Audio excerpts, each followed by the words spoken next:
मेरे जीवन को ऐसा बना दो कि कोई खोट इसमें रहने ना पाए। क्यों? क्योंकि मानव चोला गलतियों का पुतला है।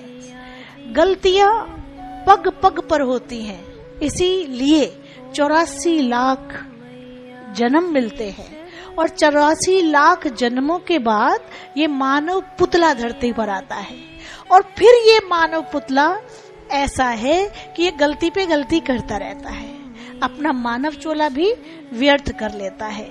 सिर्फ अपना नहीं व्यर्थ करता, अपने संगी साथियों का भी व्यर्थ कर देता है, फिर औरों का भी व्यर्थ करता है। कैसे?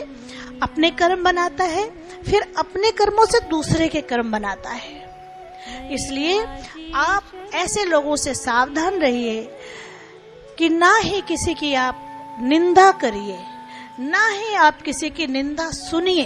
दोनों बराबर के भागीदार है, दोनों इक्वल भागीदार है। ना आप निंदा करिए और ना ही आप निंदा सुनिए। अगर आपको कोई निंदा सुनाए तो ऐसे करके जय माता दी करिए और बोलिए मुझे नहीं सुनना। किसे सुनाए? अगर नहीं पच रहा या कष्ट अधिक है तो किसे सुनाए? जो आपके कष्ट को दूर कर सके। कष्ट को कौन दूर कर सकता है? परम पिता परमात्मा, आपका इष्ट, आपका ईश्वर, आपका भगवान। तो किसको सुनाए? अपने घर के मंदिर के अंदर जो इष्ट आपके बैठे हैं, आप अपने इष्ट को कहें कि हे मालिक मुझे ये कष्ट है, ये कष्ट है, ये कष्ट है। हे मालिक आपसे मेरी प्रार्थना है कि मेरे कष्टों को आप हर लो, हर लो, हर लो। सुनेंगे, जरूर सुनेंगे। क्यों? वो सुनेंगे भी और दूर भी करेंगे। और आप अपने कर्मों से जो कर्म बन सकते हैं उनसे बच जाओगे।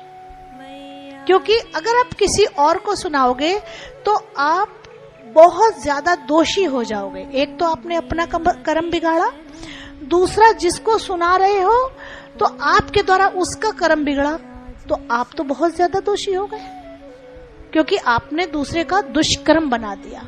इसलिए अपनी जो भी आपको कष्ट है, आप अपना कष्ट सिर्फ अपने इष्ट को सुनाइए, किसी को मत सुनाइए।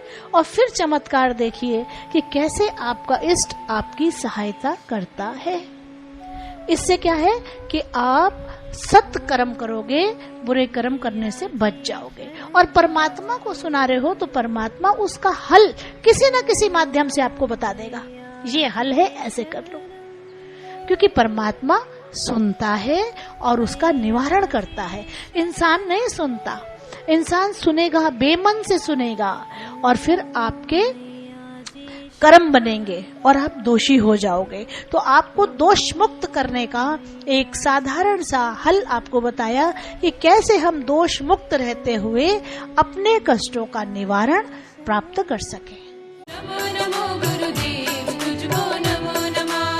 नमो नमो गुरुदेव तुझको नमो नमः।